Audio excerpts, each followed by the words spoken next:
하나님의 만지심이 또 유라심이 있는 예배 되기를 바랍니다. 이 땅에 살고 있는 모든 사람들, 자기 자신에 대하여 이렇게 삶을, 자기 존재에 대하여 깊이 이렇게 묵상하고 생각하는 지성인들은 늘 자기 자신의 가벼움을 느낍니다. 그래서 많은 이 사람들이, 현대에 있는 많은 사람들이 이런 가벼운 자기의 삶을 드러내기 위하여 소설을 좀 짓기도 하는데, 우리 시대 때 읽었던 유명한 이 존재에 대한 질문과 인간의 존재에 대한 가벼움을 이렇게 했던 소설이 하나 있습니다. 알버트 까뮈의 이방인이라는 소설이 있어요. 여기 보면 참 인생이 얼마나 덧없음을, 가벼움을, 생명의 가벼움을 이렇게 말합니다. 또 21세기 들어서는 우리가 잘 알고 있는 밀란 쿤테라의 참을 수 없는 존재의 가벼움, 이런 글들이 있어요. 읽으라 소리가 아닙니다. 이것은 이 시대를 반영하는 인간들이 가지고 있는 자기 존재에 참을 수 없는 그 가벼움, 인간의 무능함, 자금을 이렇게 토로하는 그런 고백이고, 이 시대의 사람들의 아픔입니다. 정말 인간은 이 땅에 그냥 내팽개쳐진 그런 존재일까요? 성경에 보면, 베드로전서에 보면 인생을 나그네라 이렇게 비유합니다. 나그네. 맞습니다. 인생길 다 첫 길을 걸어가는, 초행길을 걸어가는 나그네가 분명합니다. 그런데 이 나그네에도 두 종류가 있습니다. 어떤 목적을 향하여서 걸음걸음에 의미를 두고 걸어가는 그런 순례자로서의 나그네. 또 하나는 아무 생각 없이 바람 부는 대로 걸어가는 그냥 방랑자, 혹은 유랑자 같은 그런 나그네가 있습니다. 영어로 전자를 필그림이라고, 후자를 베그밴드라고 합니다. 사람이 과연 내 삶이 의미 없는 방랑자인지, 걸음걸음이 의미 있고 가치로운지를 묵상하며 걸어가는 이런 순례자인지, 그냥 제 3자들을 보면 비슷해 보이지만 그들의 삶의 마지막은 전혀 다를 것입니다. 또한 삶에 걸어가는 과정과 의미조차도 전혀 다른 것이 자명합니다. 여러분은 과연 순례자인지 방랑자인지를 잘 여러분의 삶을 묵상해 보셔야 합니다. 그리스도인들은 당연히 순례자입니다. 왜냐하면 우리는 그냥 아무 의미 없이 21세기를 살고 있거나 내팽개쳐진 것이 아니라 하나님께서 우리를 이 땅에 보내신 것을 믿는 것이 그리스도인입니다. 예수님은 분명히 말씀하십니다. 내가 여기 있는 것은 스스로 온 것이 아니라 하나님 아버지께서 나를 보내셨다라고 합니다. 보내심에 대한 정확한 그 믿음과 그 사실을 알고 있어야 이 삶이 방랑자가 아니라 필그림, 순례자로서의 삶을 살아낼 수가 있습니다. 자기가 선 위치가 무엇인지를 알고 있는 자, 참으로 중요한 그리스도인의 삶의 모습입니다. 사도행전 16장에 가면 우리 잘 알고 있는 하나의 사건이 등장합니다. 바울과 실라가 이제 전도를 하러 유럽으로 갑니다. 유럽의 첫 성이 빌립보라는 첫 성이에요. 그곳에서 열심히 전도를 합니다. 그러다가 그 시장거리에서 귀신에 들려서 예언을 하는, 예언이 아니죠, 귀신에 들려서 점을 치는 그런 여자아이가 하나 있었습니다. 근데 그 여자아이를 이 바울과 실라가 고쳐줍니다. 즉 귀신을 메어 쫓아버립니다.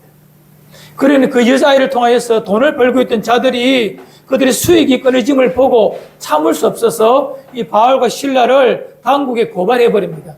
이상한 것을 전한다는 그런 이유로. 결국에는 그 당국자들이 그 바울과 실라를 매를 엄청나게 때리고 거반 사람을 바보 만들어 놓고 그렇게 해서 감옥에 가두어 버립니다. 빌립보 감옥에 가두어 버리고 간수에게 말합니다. 잘 지키라고. 이놈 이거 아주 불량한 사람들이라고. 이에 피투성이 된 바울과 실라가 그 빌립보 감옥에서 이렇게 밤에 한밤중에 찬양을 합니다. 많은 사람 들으라고 크게 찬양을 합니다. 감옥 주변에 울리겠죠. 그 빌립보 감옥은 다 반지하 또는 지하 땅속에 있는 감옥들이 대부분입니다. 그 시대면요. 그 밤에 지하에서 울리는 이 찬양 소리, 여러분 상상해 보십시오. 어떤 느낌인가? 그런데 그 찬양이 끝날 때 갑자기 지진이 나고 옥문이 흔들려서 옥문이 열려버립니다. 이에 간수가 끔찍 놀랍니다. 옥문이 다 열려있는 거예요. 어떻게 되겠습니까? 이 죄수들이 다 도망갔다는 거예요. 바울과 실라뿐만 아니라 모든 사람이 다 도망가 버렸다. 1세기 로마 제국 하에 있는 이 감옥의 법이 뭐냐면, 이 감옥의 죄인을 지키는 간수는 만일 이놈들이 도망을 가면 그 죄인이 받아야 될 형벌을 이 간수들이 다 받도록 되어 있어요. 지금하고는 전혀 다른 문화죠. 그러니까 간수가 높은 벼슬이나 권력이 아니라 그냥 종이에요, 그들도. 그런데 그들에게 지키라고 명한 이 죄인들을 관리하지 못하면 그 죄인들이 받아야 될 형벌, 예를 들어서 10년형을 받은 죄인이 도망가 버리면 그 형벌을 이 간수 10년을 받아야 되는 거예요. 이것이 그 시대의 문화고 로마 법이에요. 감옥이 흔들려, 감옥이 문이 다 열려버렸습니다. 감옥의 터가 흔들리고 문이 열리니 죄인들이 다 도망갔다고 생각할 그때에 그 기가 막힌 상황 속에서 이 간수가 어떻게 합니까? 자결하려고 합니다. 칼을 뽑아 자결하려고 할 때에 이 바울과 실라가 뭐라고 답하죠? 내가 여기 있노라라고 말합니다. 우리가 여기에 다 있다라고 말합니다. 우리 도망 안 갔다는 거예요. 여러분 한번 상상해 보십시오. 왜 바울과 실라가 도망가지 않았을까요? 우리가 밤에 기도하였더니 하나님 우리를 도우셔서 옥문이 다 열리게 하셨구나. 감사합니다. 할렐루야 하면서 도망가야 되잖아요. 그리고 그 감옥 밖에 나가서 찬양하며 그렇게 있어야 될 그들이 왜 꼼짝 안 하고 감옥에 가만히 서서 그 간수 바라보며 우리가 여기 있습니다 라고 말합니까? 중요한 부분입니다. 하나님은 왜 바울과 실라를, 바울은 알고 있습니다. 왜 하나님 우리를 여기에 보내셨는가? 아시아에서 복음을 전하다가 멈추게 하시고 왜 강제적으로 이끌려 성령에 이끌려서 빌립보 오게 하셨는가? 또 매마자 왜 감옥에 오게 하셨는가를 바울은 알았다는 거예요. 이곳 하나님의 백성을 얻기 위한 하나님의 인도하심을 알았다는 것입니다. 그래서 외칩니다. 우리 도망 안 가고 여기 있습니다 라고 외치는 겁니다.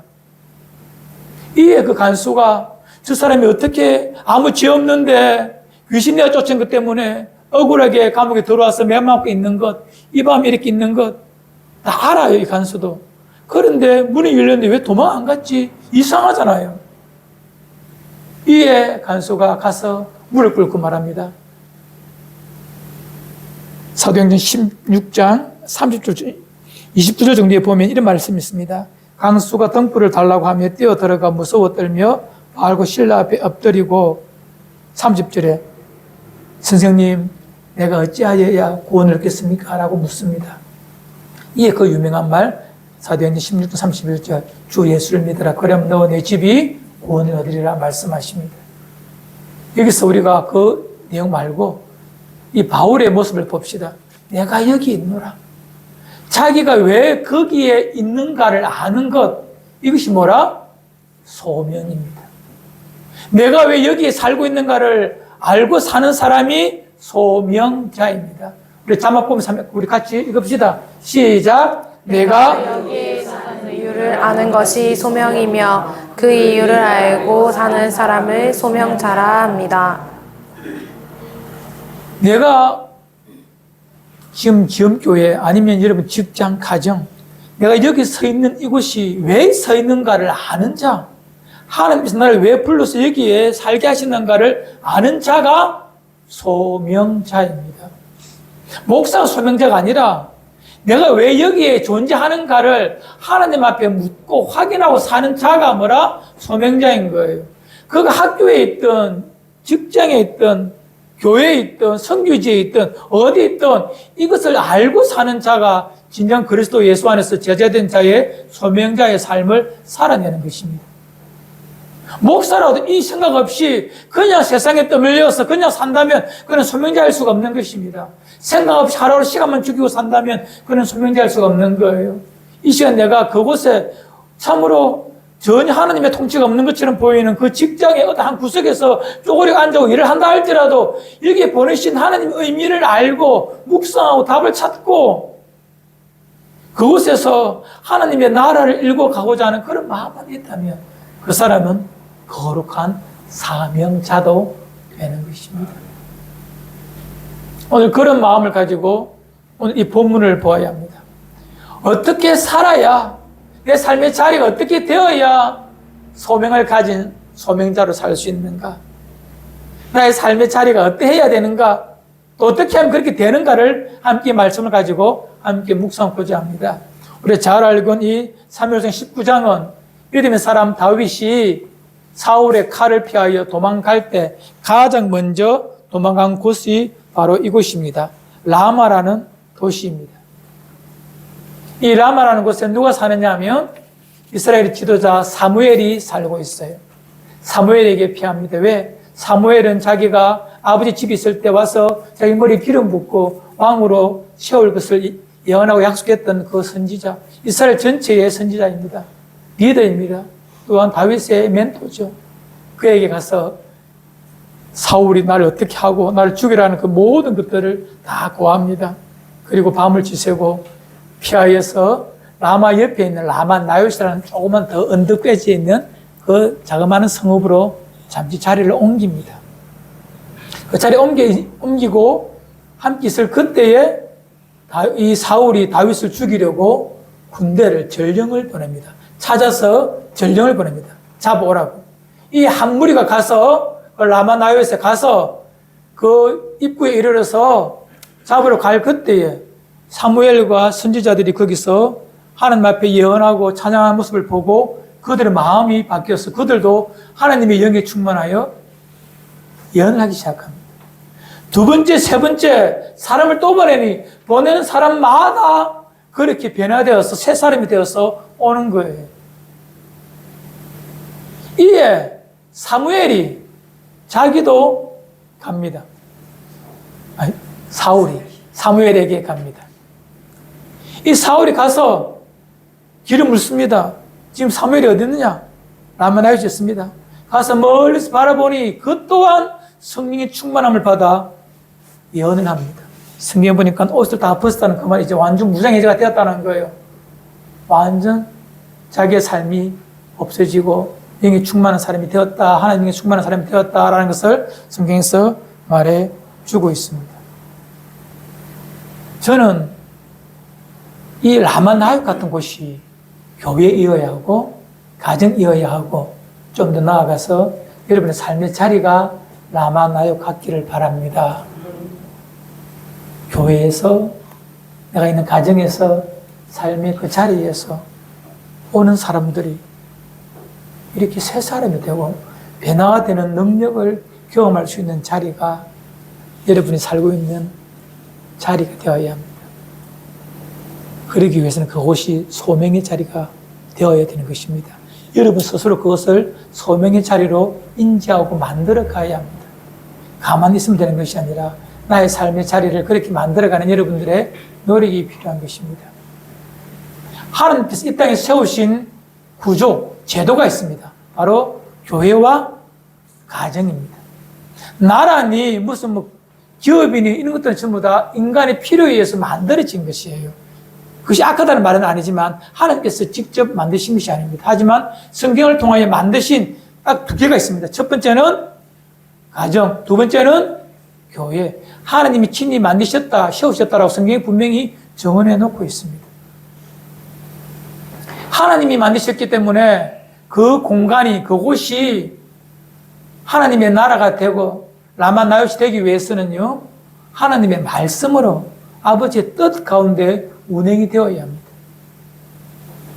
이것은 너무나 자명한 일입니다. 인간의 노력으로 되는 것이 아니라, 인간의 마음으로 되는 것이 아니라 하나님께서 세우시고 붙드셔야 합니다. 그래서 시편에서 이렇게 고백하고 있습니다. 127편 1절 상반절에 여호와께서 집을 세우지 않으면 세우는 자의 수고가 헛되다. 교회도 동일합니다. 하나님께서 이끄시지 아니하시면 그 교회가 든든해질 수가 없는 것입니다. 물론 사람은 많아질 수가 있어요. 가정이 돈이 많아지기도 하고 큰 집에 살 수는 있어요.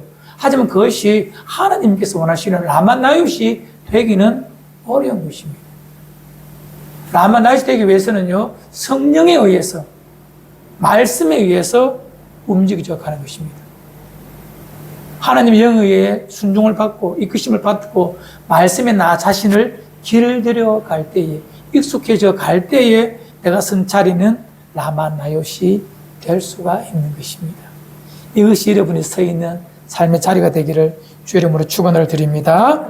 그럼 어떻게 하면 라마나요시 될 수 있는가? 어떻게 하면 내 삶의 자리가 라마나요시로 만들어져 갈 수 있는가? 오늘 말씀을 보며 함께 보기를 원합니다. 첫 번째가 중요한 것이 바로 성령의 충만함이 있어야 합니다. 성령의 이끄심, 나의 삶 전부가 성령에 의해서 운행되고 움직여져 가야 되는 성령의 충만함이 있어야 합니다. 너무나 목사님 너무나 잘 하는 말입니다. 우리 교회 오래 다니신 분들 성령 충만이라는 말 너무나 많이 들었잖아요. 하지만 참 어려운 일입니다. 왜냐하면 내 속에 거짓된 나의 자아가 있었어. 이것이 나인 줄 알고 끊임없이 이 자아가 나를 이끌어 간다니까요. 이 세상의 주인이, 이 삶의 주인이, 내 인생의 연극의 주인이 나라고 끊임없이 이끌어 가기 때문에 그 자리에 하나님의 영, 성령이 앉으셔서 통치해야 되는데, 주인이 되셔야 되는데, 끊임없이 내가 주인이 되기 때문에 성령 충만함이 없는 것입니다. 성령 충만이 무슨 하늘로부터 불이 떨어지는 것, 물론 그것도 있습니다만은 성경 대부분의 성령의 충만함이라는 것은 내 안에 성령이 온전한 이끄심으로 말미암아 생수가 끊임없이 흘러나와 나를 이끌어가는 그것이 성령의 충만함이에요. 그러기 위해서 끊임없이 내 마음속에 마음의 왕좌에 마음의 자리에 좌소에 성령님을 모시는 일련의 노력과 결단과 성령의 초청함과 성령의 어떡함의 반복이 날마다 이루어져야 합니다. 그래야만이 성령이 내 안에 주인이 되어주십니다. 이미 예수 믿는 자에게 성령이 임재하시지만 완전하게 왕으로 통치하지는 않습니다. 인격되신 그분께서 왕의 자리를 그분께 내어주는 성도에게, 사람에게 왕이 되어주셔서 그 자리에서 이끌어 가신다는 거예요. 이것은 우리의 전격적인 노력도 있어야 되는 부분입니다. 오늘 말씀 읽읍시다. 20절입니다. 10분 20절 함께 읽어요. 시작. 사울이 다윗을 잡으러 전령들을 보냈더니 그들이 선지자 무리가 예언하는 것과 사무엘이 그들의 수령으로 선 것을 볼 때 하나님의 영이 사울의 전령들에게 임함에 그들도 예언을 한지라. 23절 제가 읽어드릴게요. 사울이 라마나요스로 가니라 하나님의 영이 그에게도 임하니 그가 라마나요스에 이르기까지 걸어가며 예언을 하였으며 라고 되어 있습니다. 하나님의 영이 임해야 그것이 라마나요스이 되는 것입니다. 다르게 바꿀게요. 라마나요스는 하나님의 영에 의해서 운행되고 움직여져 갑니다. 또 그것을 오는 사람들이 하나님의 영으로 성령으로 충만함을 입는 그런 곳이 되는 것입니다. 바라기는 우리의 가정이, 우리 지역교회가 여러분이 살고 있는 삶의 그 자리가 이런 곳이 되기를 주 이름으로 축원을 드립니다. 네. 그곳에 서 있는 여러분 먼저 한 개인이 성령에 충만한 사람이 되려고 의지적으로 노력하고 서야 됩니다. 묻습니다. 목사님 어떻게 하면 그럼 성령의 충만함을 받습니까? 제가 말씀을 드렸죠. 늘 성령을 모시고 초청하고 통치를 받기 위하여 노력해야 되고, 한 번 더 구체적으로 말하면 우리 마음속에 회개하는 영이 날마다 있어야 합니다. 죄에 대하여 멀리하고 회개하는 영이 날마다 있어야 되고, 성령의 충만함을 위하여 간절히 사모하고 기다리는 그런 마음이 있어야 합니다. 이런 것들에 대한 노력을 통하여 성령은 내 안에 왕이 되어주시고 통치하여 주십니다. 그래 될 때에 내가 서 있는 그곳이 학교든 병원이든 직장이든 사무실이든 공장이든 그곳이 뭐라? 라마나요시 되는 것입니다. 그 자리가 라마나요시로 만들어가는 자가 뭐라? 소명자입니다. 목사로 설교한다고 소명받아서 이 자리가 소명자가 아니라 그것을 알고 살아갈 때 그것이 소명자가 되는 것입니다. 그 사람이 바라기는 한 분 한 분의 삶의 자리가 라마나요시 되기를 주의 이름으로 축원을 드립니다. 네. 또 라마나요시는 어떤 자리인가? 오늘 말씀을 봅시다. 우리 함께 보기를 원합니다. 제가 읽어드릴게요. 18절에 보면 다윗이 피하여 라마로 가서 사무엘로 나아가서 사무엘이 사울이 자기에 행한 모든 일을 다 전하였고 다윗과 사무엘이 나요스로 가서 살았더라 이렇게 되어 있는데요. 다윗을 맞이하는 사무엘을 잘 보십시오. 지금 다윗의 상황이 어떤 상황입니까? 죽음이 간당간당한 삶과 죽음이 한 걸음뿐인 그런 상황이잖아요. 라마 나요스는 이런 두렵고 떨림이 있는 위기에 있는 상황에 사람을 품어서 안식하고 위로해주고 살려주는 것이 라마 나요시입니다. 뿐만 아니라 뒤로 가면 수많은 사람들을 새 사람으로 만들어냅니다. 그 악한 사울마저도 마음을 변화시키는 것이 뭐라? 라마 나요시입니다. 가정과 교회는 그래야 합니다. 내 삶의 자유도 그래야 합니다.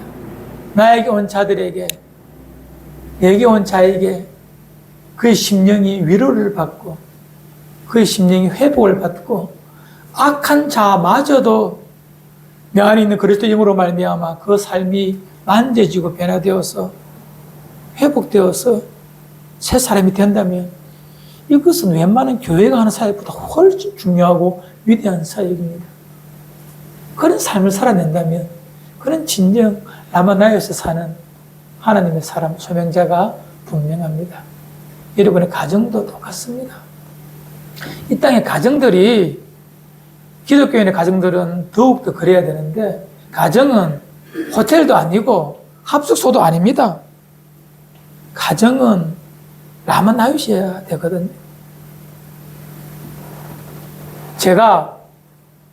저희 집은 참 가난한 집입니다. 너무나 부모님께서 촌에서 농사 짓다가 삼남매 공부시키려고 이웃 도시로 올라왔습니다. 하지만 그들에게 할 수 있는 직업은 그냥 공장에서 막노동 하는 것 외에는 진짜 없습니다.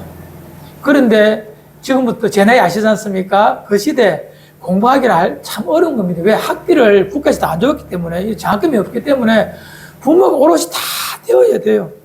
삼남매 다 대학 공부를 시키려면 가정이 어때야 됩니까? 바닥하지 않습니까?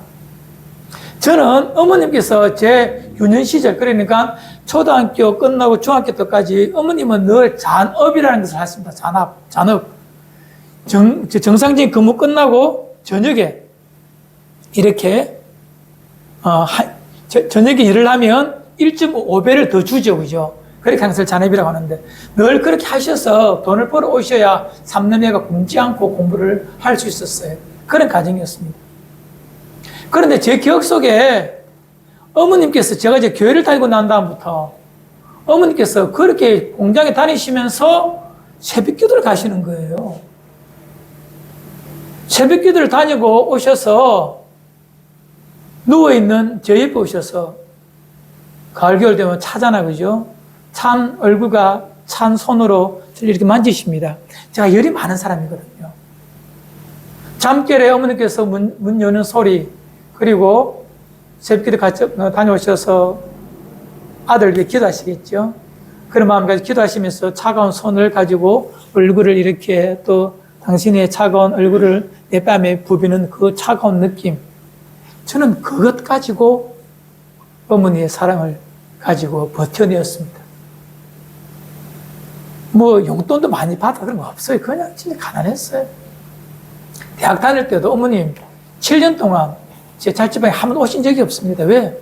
돈을 벌어야 하고 평일에는, 주일에는 교회 가야 되니까. 나 그래도 괜찮습니다. 한 번 안 오셔도 어머님 사랑 알거든. 어떻게 키웠는가.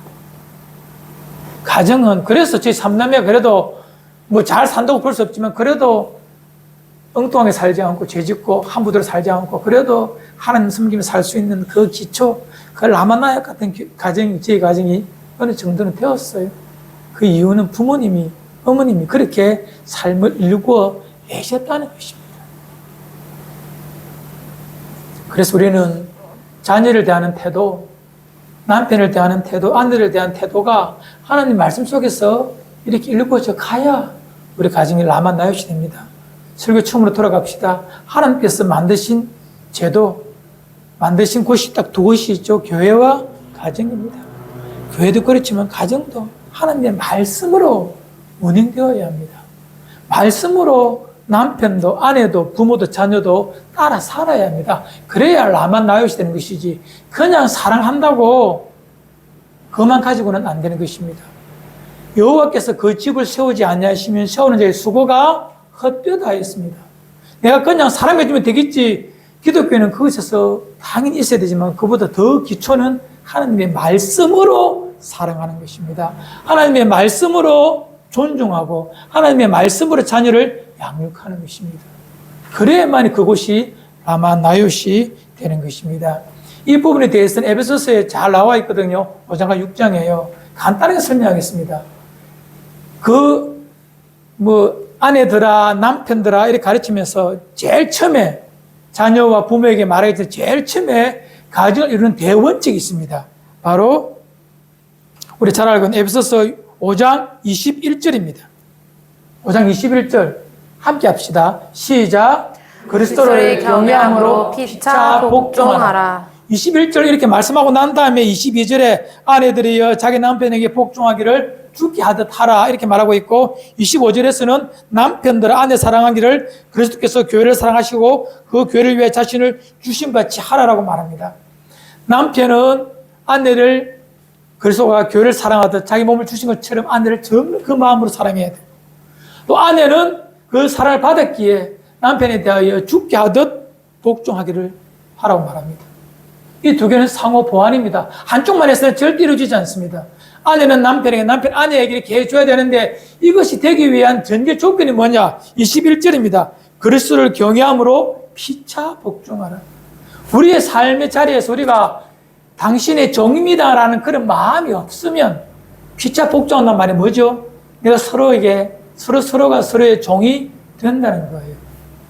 남편은 아내에게, 아내는 남편에게 대가면 부모는 자녀에게, 자녀는 부모에게 내가 종의 마음을 가지고 다가서서 대줄 때에 이 모든 것들이 이루어진다는 것입니다. 그래서 우리는 종의 삶을 살아야 된다는 것. 기독교는 삶의 기본이요, 근간입니다. 이것이 이루어지면 우리의 가정은 라마 나요시 가능해집니다. 내가 서로에게 이 복종하고자 마음, 내가 정말 종의 마음을 가지고 살아가겠습니다라고 할 때에 아내는 남편에게 당연히 순종할 수가 있습니다. 남편은 아내를 정말로 주님께서 우리를 위해 주어주신 것처럼 사랑을 할 수가 있습니다. 부모도 자녀에게 어떻게 해요? 주의 교훈과 훈계를 양육하라고 되어 있거든요. 자녀를 내가 낳았다고 내 마음대로 할 수 있는 것이 아니라 종의 마음을 가지고 자녀를 대하는 것입니다. 자녀는 부모에 대해서 말할 것도 없어요. 주 안에서 부모에게 순종해야 됩니다. 당연히 종의 마음을 가지고 다가설 때는 지극히 당연한 것입니다. 주께서 그 마음을 가지고 우리를 대하셨던 것처럼 종의 마음을 가지고 제자를 대하신 주님처럼 우리도 끊임없이 종의 마음을 가지고 상대를 대해줄 때 그것이 라마 나요시 됩니다.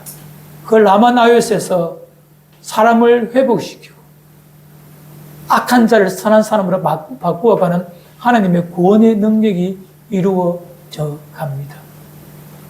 그런 삶을 살고자 내가 그곳에 서 있다면 사도행전 16장에서는 그곳이 감옥이라 할지라도 그곳은 뭐라? 소명의 현장입니다.